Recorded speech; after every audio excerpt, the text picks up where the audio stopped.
Motherfucker, it is what it is. It is what it is. You're trash. You're trash, folk. You always gonna be trash. You always were trash. You trash to this day, my nigga.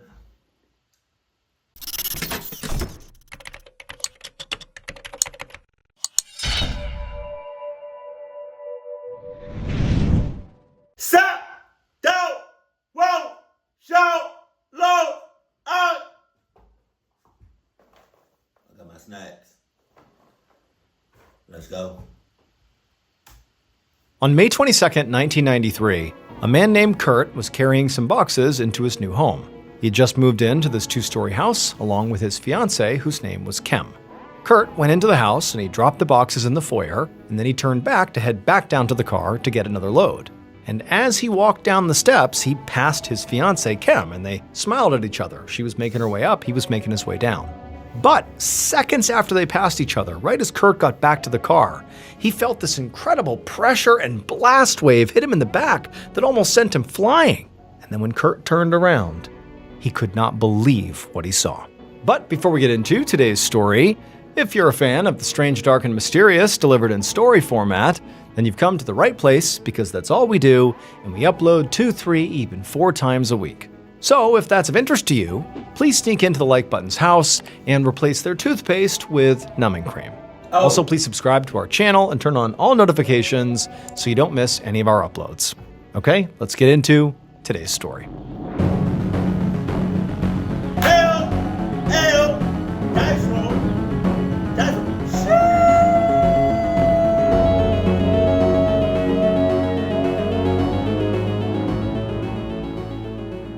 I thought I said the preacher's boy. On the evening of Friday, May 21st, 1993, a 29-year-old woman... Shouts out to my 90s babies. I was born in 1993. What's up? Hey, the 90s was where it was at. That's where it was at.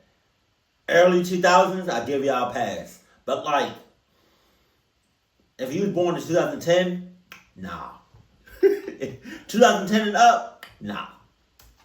Named Kim Wenger clapped her hands together in front of her with happiness in the basement of the Golden Congregational Church in rural Iowa. Right. Her closest friends had gathered here to throw Kim and her fiancé, 32-year-old Kurt Simon, a combination wedding shower and goodbye party, and now they were presenting the couple with their gift. It was a money tree, planted in a little yellow coffee can with envelopes full of cash hanging off of it. Kim and Kurt both smiled and began making their way through the crowd to give everybody a big hug and to say thank you. Tonight was a big night for them. All their plans were finally falling into place. Tomorrow, they would pack all of Kurt's belongings into their car, and they would drive 230 miles south from the place where he had been living in Iowa to the city of Bloomington, Illinois, just outside of Chicago, where Kim already lived. And in Bloomington, they would begin their new life together as a soon-to-be married couple, raising Kim's 2 children from previous relationships.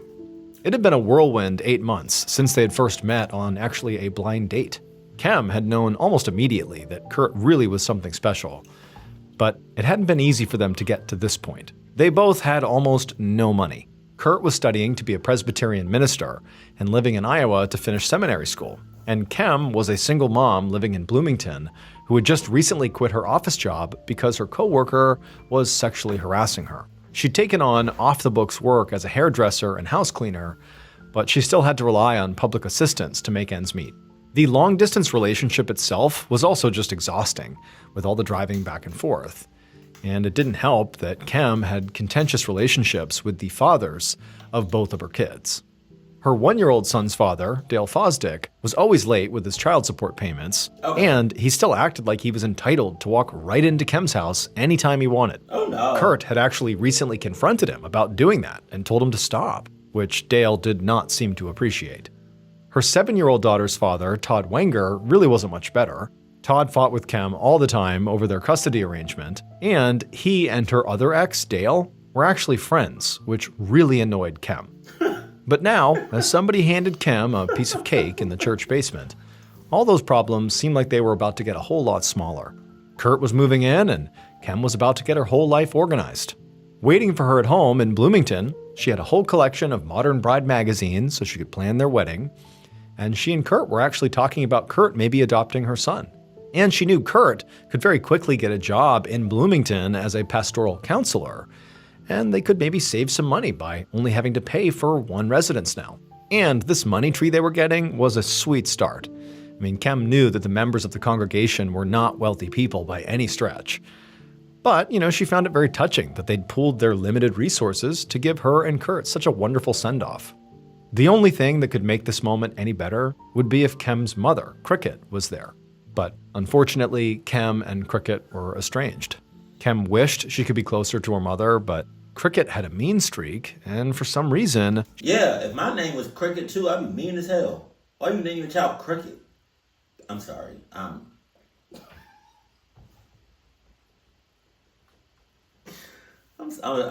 okay.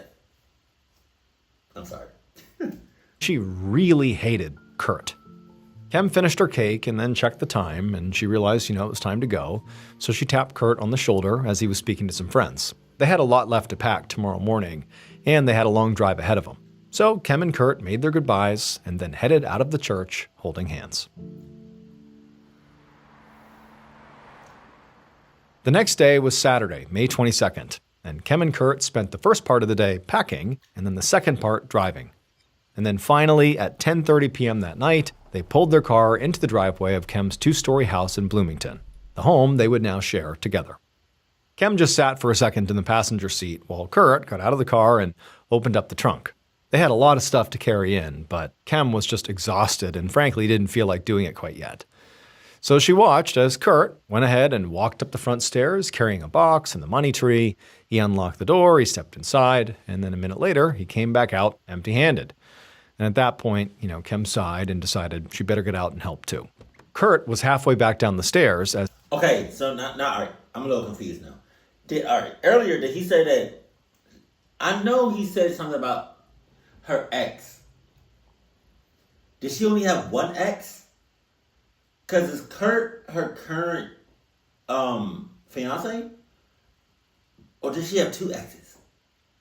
Damn. I know the mother doesn't like Kurt. I know that much. And I know she has an ex. But I don't know if she has two exes. Okay, I'm here. I got you. I'm here. Hold on. Kem grabbed her own box out of the trunk and walked her way into the house, into the foyer of her home.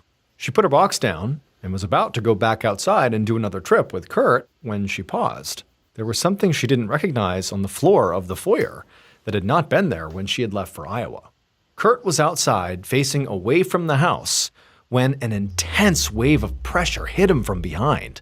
And nearly at the exact same time, this booming sound like some kind of explosion filled his ears. He stumbled forward almost uncontrollably and then whipped around and called out for Kem. But his ears were ringing now and he couldn't really tell if she had answered. There was smoke pouring out from the front door of their house, and instinctively he just ran into the house, into the foyer to go find Kem. And instinctively, I'm thinking it was the mother trying to take Kirk out. Prime suspect. I'm just saying, you cannot rule her out.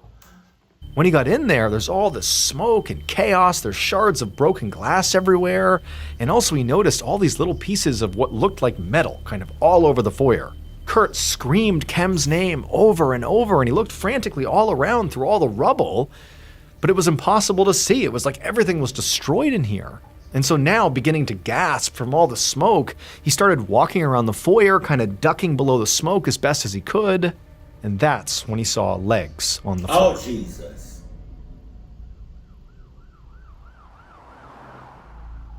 Minutes later, Detective Larry Shepard of the Bloomington Police Department pulled up outside the two-story house in his cruiser, with his partner beside him and another squad car behind them. Shepard did not usually respond to 911 calls because he was a homicide detective, but he had happened to be in the area when dispatch requested officers go check out a report of potentially a shotgun blast on a residential street. However, the second he stepped out of his car and looked at this two-story house, Shepard knew this could not have been a shotgun blast. There was all this black smoke billowing out the front door of the house, and although Shepard couldn't see any fire, he could hear the fire alarm going off inside. And outside, the street was chaos. There were all these people who Shepard guessed must be neighbors shouting and running around, and there was debris everywhere. Broken glass and splintered pieces of wood and chunks of metal that had basically been blown out of the house out onto the street. In the driveway of this home, Shepard could see there was a man who had his hands on his head and he looked frantic, and he was yelling the name Kem over and over again as he looked towards the destroyed house. And it was at that point Shepard realized there must be someone or multiple people inside of the house. And he really couldn't wait for backup to go find them. So he and his partner shouted for everyone to stay back, and then they raced up the stairs into the smoke. Once Shepard was inside the front foyer, he could tell there was no active fire, just lots of smoke kind of hanging in the air, and he looked around and he saw there was a 6-inch hole on the wall right near the front door, and there was another hole right in the floor of the foyer.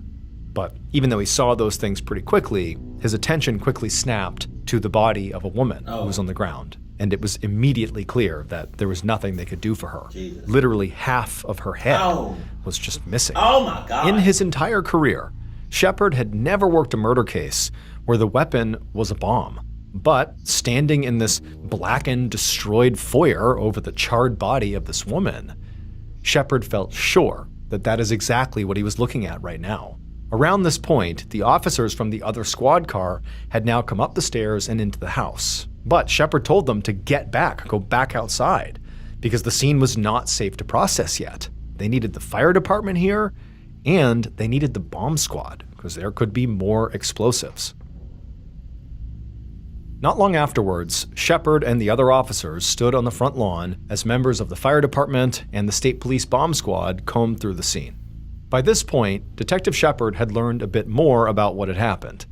The dead woman was Kem Wenger, and the man he had seen screaming in the driveway was Kem's fiancé, Kurt Simon. Oh my God. Neighbors said the pair had arrived around 10:30 p.m., and a couple of the neighbors had actually noticed them before the blast went off when they started unloading their car. These neighbors said that they saw Kurt be the first one to go inside the house, and when he did, he went in carrying a box that he had pulled from the back of the car. And then these neighbors said they saw Kurt come out again, empty-handed, but he went down to the back of the car again, and he appeared to put something in the trunk. And at the same time, Kem had grabbed a box from the car, and she went into the house by herself, and that's when the explosion happened. Shepard was troubled by these accounts. He thought it was suspicious that Kurt had been able to walk into the house without getting hurt, and then just seconds later, Kem goes in and her arrival seems to have triggered the explosion. And so naturally, he wondered if maybe that box Kurt was carrying that he went inside with, maybe that was the bomb, and he planted it. And then when he left, she goes in and it obviously goes off. And then also he wondered, what had Kurt put back into his car after he came out again? What did he put into the trunk? But even more suspicious than any of that was what a preliminary sweep of Kem's home had turned up in the basement. And that was wires, gunpowder, and fuses. What? Shepard did not need to be a bomb expert to know that these could be components of a bomb, and that whoever killed Kem must have built the bomb right there in her basement, which naturally made Kurt Simon the number one suspect. Nah, it's not him. So Shepard told a crime scene tech to process Kurt's vehicle and pay extra attention to the trunk. Then the detective walked over to Kurt himself. And Kurt was rocking back and forth, and he was crying, and he was still just saying Kem over and over and over again. Shepard asked Kurt if he could tell him, what had happened here. And Kurt looked at him with this vacant and shocked expression, and he told the detective that he didn't know what happened. He'd gone inside with a box, and he had just started back down the stairs when he felt the blast behind him. And at this, Shepard's eyes narrowed, because according to the neighbor's account, they said Kurt was actually at his trunk, putting something back into the car at the time of the explosion. But Kurt was now claiming that he had actually only just exited the house, basically was on the stairs as the blast happened. Now, this discrepancy could just be a result of confusion, or Kurt could be lying to cover up whatever he may or may not have done. But independent of whatever this was, Shepard just told Kurt that right now he was going down to the station for questioning. Yeah. Question the mother, too.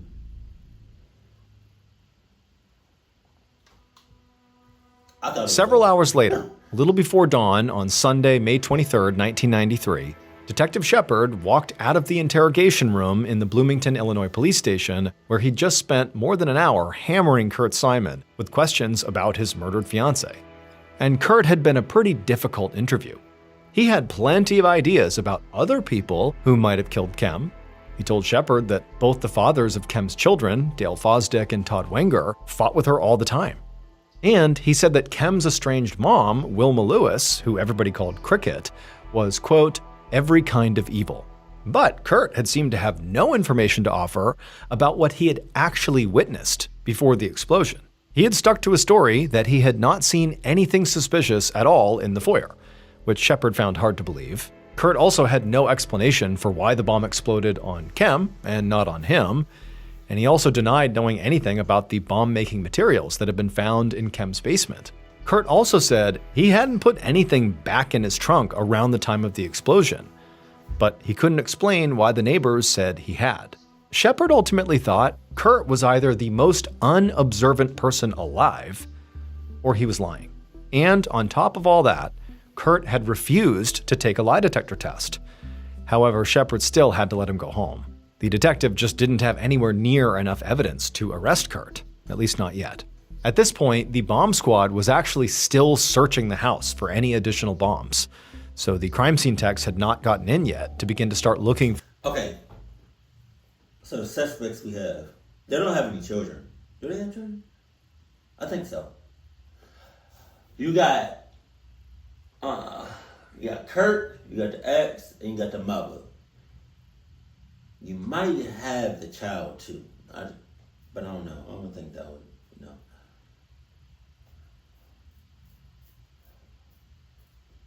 What are the chances that a neighbor switched boxes? No. That's way out there. That's in left field, to be honest with you. I don't know. To begin to start looking for forensic evidence. They actually hadn't even been able to remove Kem's body yet. Shepard knew the day ahead was going to be very busy. Other members of his team had spent the entire night canvassing the neighborhood and notifying and questioning Kem's family members, and now Shepard was sure there was going to be quite a few interrogations for him to conduct. He'd already been awake for 24 hours by this point, but he knew there was not going to be any sleep soon. So he walked to the office coffee pot and poured himself a cup of coffee and stood there drinking it and thinking about how he was going to nail Kurt Simon for murder. Meanwhile, the bombing itself was making huge news all across Illinois.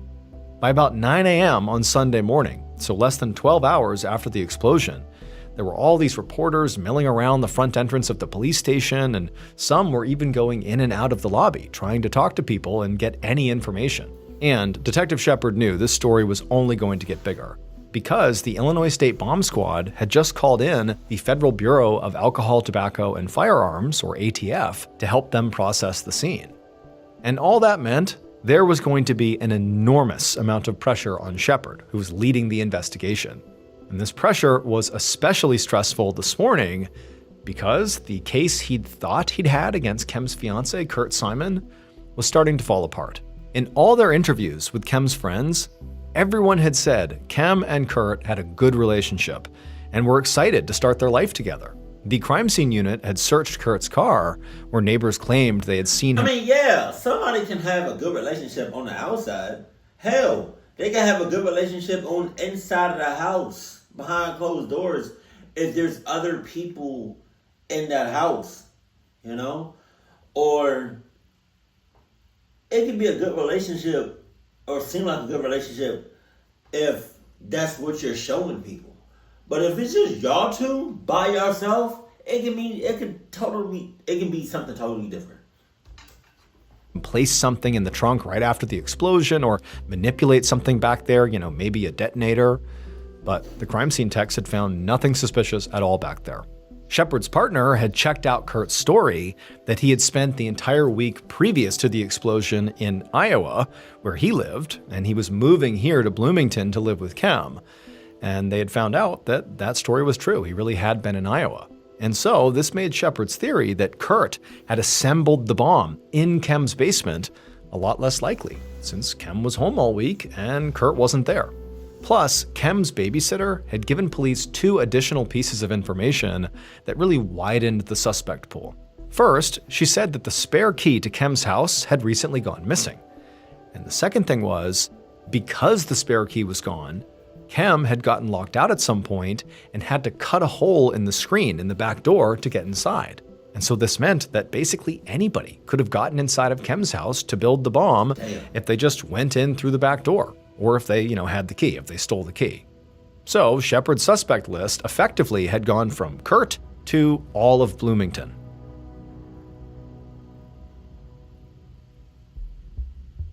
Just before lunchtime, Shepard walked into the station's interrogation room where Kem's ex-husband, Todd Wenger, was sitting waiting for him.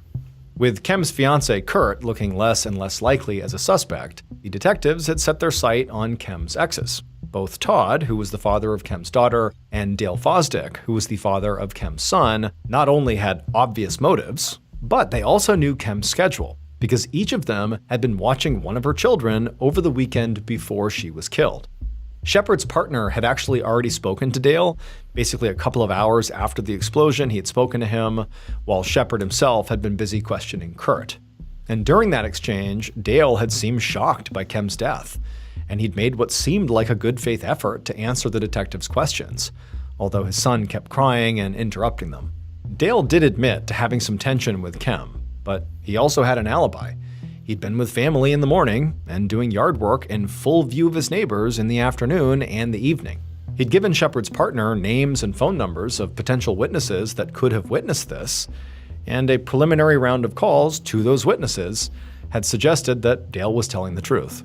But the detectives were conducting all their interviews with very little information about the crime itself, because they didn't really know how the bomb that killed Kem actually worked.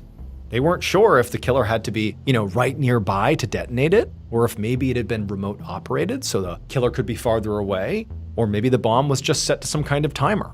Scientists at the ATF were trying to reconstruct the bomb from all the shrapnel, but until they did that, Shepard and his partner would not know exactly when the killer would have been at Kem's house. And none of the neighbors had reported seeing anything unusual around the time of the explosion that would help them narrow it down. So now, as Detective Shepard sat down across the interrogation table from Kem's ex-husband Todd Wenger, he started with some general questions about his relationship with Kem. And Todd seemed a little nervous because he kept wringing his hands while he spoke.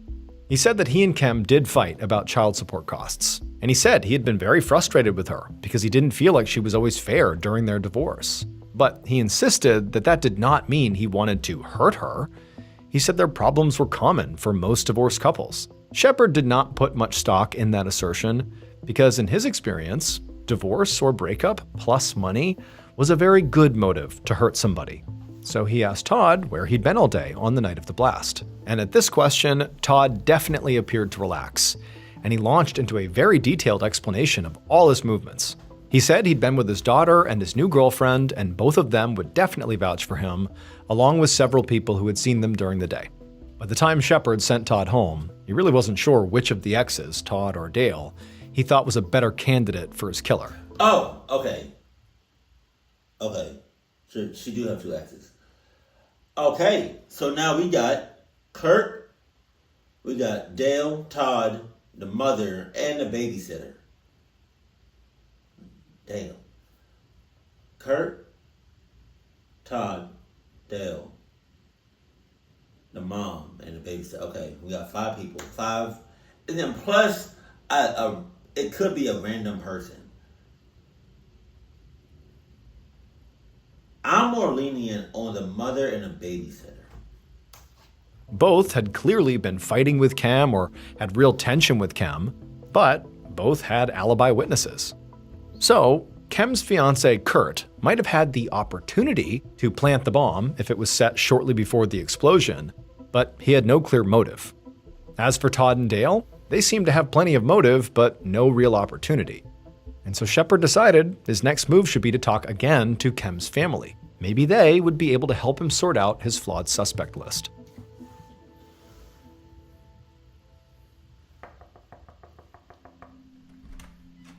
On Sunday evening, so almost 24 hours after the explosion, Detective Shepard knocked on the door of the home where Kem's sister, Joni, lived. Now, by this point, another officer had already been there to tell her and their mother, Cricket, about Kem's death, but Shepard wanted to hear from them himself. Now, Shepard had been told that Kem and her mother were estranged, but even though he went in with some idea that this interaction could be odd, Shepard was still really caught off guard by the way Cricket was acting. It was like way over the top. As Joni welcomed Shepard inside and offered him a seat on the couch, she was crying. Her reaction to the death of her sister seemed very genuine. But Cricket was not crying or showing any signs of being sad. Instead, she was just furious, and not about the murder, or about losing her child, or about the fact that police had not made an arrest yet. She was furious about her child's life insurance policy, which apparently Kem had not added her to as a beneficiary, which meant that Cricket was not going to be paid any money despite her child being killed. As Shepard seeing this, he thought about how Kurt had insisted in his interrogation that Cricket was a horrible person, that she was evil. Now, at the time, Shepard had not really taken that seriously because he figured Kurt was trying to throw suspicion off of himself. And lots of people don't like their mother-in-laws. But now he was reconsidering. He felt like he was witnessing someone who could be just as bad as they were described to be. And then, when Shepard actually asked Cricket about her relationship with her now deceased daughter, Cricket went off, but not about her relationship really with Kem, but more about Kurt and how Kurt had ruined Kem's life. She said Kurt was a terrible partner for Kem and that he had destroyed the best relationship she ever had, which Cricket said was with Dale Fosdick, the father of Kem's son. She also said that Kurt had destroyed her, Cricket's relationship with Kem too. She said that she and her daughter used to talk every day, but once Kurt was in the picture, she had been forbidden to call the house at all. Now, to Shepard, Cricket seemed completely scattered, bouncing from one subject to another and just mad about everything.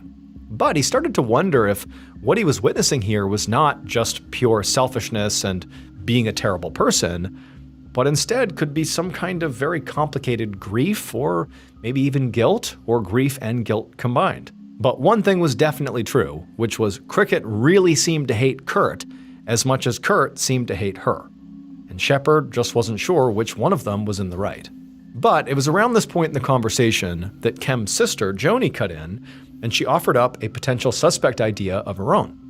She said that Kem had recently left a job where a colleague, a man named Phil Hartman, had sexually harassed her. Following this, Kem had actually gotten a settlement out of it, and apparently Phil had made threats afterwards, including a promise to get her for this. And so Joni said it was Phil who the police really should be investigating for this murder. When Shepard finally left the house, his head was spinning. He'd gone to Cricket and Joni, hoping for clarity, sorting out his 3 suspects. But he'd come away with less clarity and now 5 suspects. Kem's fiancé Kurt, her exes Dale Fosdick and Todd Wenger, her co-worker Phil Hartman, and frankly, Cricket herself. At this point, it was late on Sunday night, and Shepard had been awake since Saturday morning, and so he decided the best thing he could do now was just go home and get some sleep. The babysitter. That way, he could come back with a clear head on Monday morning and maybe make sense of it then. The babysitter. It was the babysitter. The babysitter. I don't know. On the afternoon of Monday, May 24th, so almost 2 days after the bombing that killed Kem Wenger, Detective Larry Shepard walked through the front door of Kem's house, feeling cautiously optimistic. On the night the bomb went off, the police had to evacuate so the State Bomb Squad and the ATF could make sure there were no additional explosives. But finally, the night before, the scene had officially been cleared, which meant Shepard could now enter the house and actually look around for himself. Inside the house, he could see that the foyer was still in complete disarray, although Kem's body by this point had been removed and autopsied. There were also now all these little flags and markers all over the place, pointing out how she'd been positioned on the floor and where various bomb fragments and other evidence had been collected. And also now, because the feds had completed a preliminary assessment of the bomb, Shepard could actually imagine how the bombing went down. There was a 6-inch hole in the foyer floor, and Shepard now knew that that was where the bomb had been placed, right there on the ground, probably concealed in some kind of a small box or package. From the autopsy, which had shown distinct damage to Kem's right hand, Shepard knew that what likely happened was that she had spotted the package and picked it up with her right hand, which then triggered the explosion. And this was actually the single most important thing the feds had been able to determine, that the bomb was motion activated. This was huge because it meant the bomber did not have to be at or even near Kem's house to trigger the explosion manually, which meant they could have left this thing there anytime during the weekend. This also explained why there were a bunch of wires and bomb-making materials found in the basement, because if the bomb had been built somewhere else and transported to Kem's house in, say, a car, the bomb could have exploded along the way. So what likely happened was that Kem's killer brought a partially finished bomb to Kem's house that would not detonate as they carried it, and then they put the final touches on it right on site once it was actually in position in the foyer. This also meant the bomber had to be pretty sophisticated, because building a bomb like this took technical skill, it took some intelligence and real attention to detail, because if you don't have those things, you can set off the bomb and kill yourself. And so, in Shepard's mind, this likely took Kem's mother, Cricket, right off the table. She just did not strike him as organized enough or really coherent enough to build this type of bomb. She just seemed way too scatterbrained. Kem's exes, Dale Fosdick and Todd Wenger, both worked with machines for a living, so they were definitely still in. And her fiancé Kurt was highly educated, so he was still in. Shepard wasn't sure about Phil Hartman, the co-worker who Kem had accused of sexually harassing her. He had reached Phil by phone that morning, and Phil had told him he was working in Louisiana at the time the bomb went off, hundreds of miles away. But Shepard knew just being physically far away from the bomb when it went off was not a perfect alibi, because it was motion activated. You could place it and then travel and be far away. But at the same time, Louisiana was really far away, and Phil really didn't seem to have any technical background that Shepard had found, so Phil was still in, but less so. As Shepard stood there in the blackened, destroyed foyer, looking at the partially burned pages of Modern Bride magazines that had been blown all over the room, he thought about the fact that whoever had done this had to have been very comfortable in Kem's house. They had gotten inside the house at some point, and then clearly spent time in the basement tinkering with the bomb. Then they came up and they're in the foyer setting the bomb up. I mean, that's someone who's pretty confident they're not gonna get caught doing all this inside the house. That's serious boldness. And so Shepard was starting to feel pretty confident that whoever had done this was either family to Kem or as close to her as family. Babysitter. Shepard left Kem's house thinking about how he might search both Dale and Todd's places of work to see if any of the machinery they used shared parts with the bomb. But as he stepped off the final step onto the sidewalk, he heard a voice call out behind him, and he turned to see a Bloomington police officer jogging over towards him. The bombing had created real panic, not just in Bloomington, but across Illinois. People were now terrified that there was going to be a bomb that would show up on their front porch. They would see a package they didn't recognize, and they would call the police. Not me, though. Not me. You know why? Do you know why?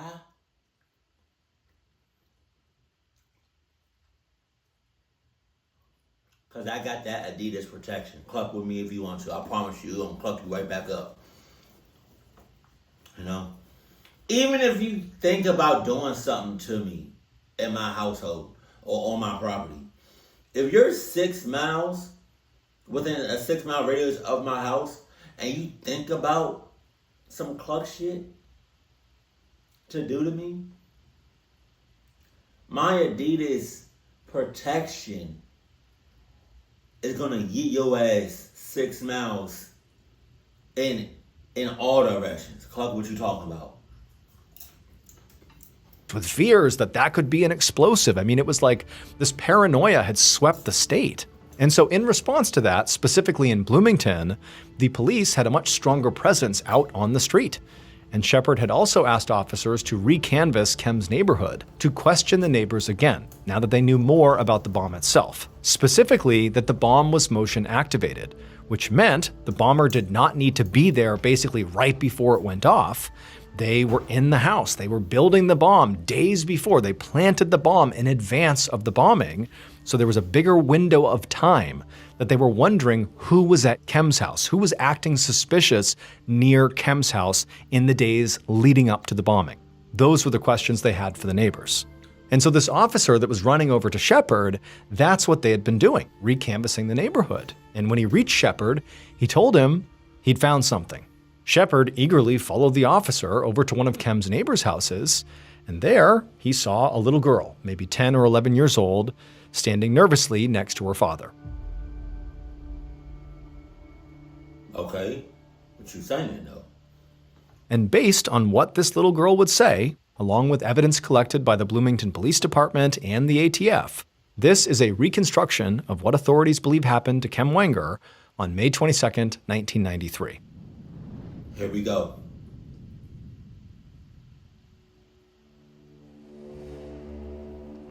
At around 10:30 that morning, the killer pulled up in their car outside of Kem's house. They picked up a bag that was sitting on their passenger seat, which contained a partially completed pipe bomb and some tools. With this in hand, they got out of the car and they walked up to the front door and they pulled a key from their pocket. This was the same key they had stolen from under the doormat a few months earlier. They used the key to unlock the front door and they let themselves inside. The killer then walked down to the basement, where they took all the various items from the bag and placed them on the counter, and they got to work. It was the babysitter. The killer was not worried about getting caught. They knew this neighborhood very well, and everybody in this neighborhood knew them, and they would not find it suspicious at all to see them there. Plus, they knew they would have an alibi for the time period when the bomb actually would go off. Once the bomb was mostly assembled, the killer gathered up most of their things. They left behind some random supplies in the basement, but figured it didn't really matter since the explosion would take care of everything. Feeling very confident in their workmanship so far, the killer walked back upstairs and placed the nearly completed bomb on the floor in the foyer. And then, as they completed the final steps, they could feel sweat beating on their forehead, because if they did anything wrong, the bomb would go off. But the killer got it all done, and they stood up very slowly and carefully and walked back out through the front door. But before they could get in their car and drive away, they saw one of the neighborhood girls playing in the yard next door. And the girl looked at them and waved and said hello. And the killer, who felt like they belonged there and no one will remember me, they waved back. Well, the little girl remembered that interaction, and she would tell Detective Shepard who she saw leaving Kem's house. Oh. It was none other than Kem's ex-boyfriend and the father of her son, Dale Fosdick. What? Dale was very upset that Kem had broken up with him and was now seeing Kurt. He had also heard from Cricket, who he was still very close with, that Kurt had talked about adopting his own son, and this enraged him. He couldn't stand the idea that his own boy might grow up calling another man dad. So he used— Hey, motherfucker, it is what it is. It is what it is. You're trash. You're trash, folk. You always gonna be trash. You always were trash. You trash to this day, my nigga. You should have clubbed up. You sorry ass motherfucker. used the electronic skills and the tools he'd acquired from his hobby of building model airplanes to build a pipe bomb. Oh. And so ultimately, Dale was caught because of his entitlement to feel like he could just stroll into Kem's house anytime he wanted. Because he did that all the time, despite her saying not to, he became a familiar face in the neighborhood. And that's why that little girl remembered him. After months of forensic work that tied Dale even more closely to the bomb, he was finally arrested and found guilty of first-degree murder and sentenced to 61 years in prison. But he would only serve 14 of those years because in 2010, while still behind bars, Dale died of a sudden illness. Okay. If I was, I would say, hell yeah, we're not doing that. You serving all them years. Thank you so much for watching. Let me know what you thought of today's episode in the comments. And remember, we have a whole playlist of true crime episodes ready for you to binge right now. So click here and give them a watch. All right, until next time, see ya. I'm not gonna lie to you. That's probably one of my that's probably one of my biggest pet peeves.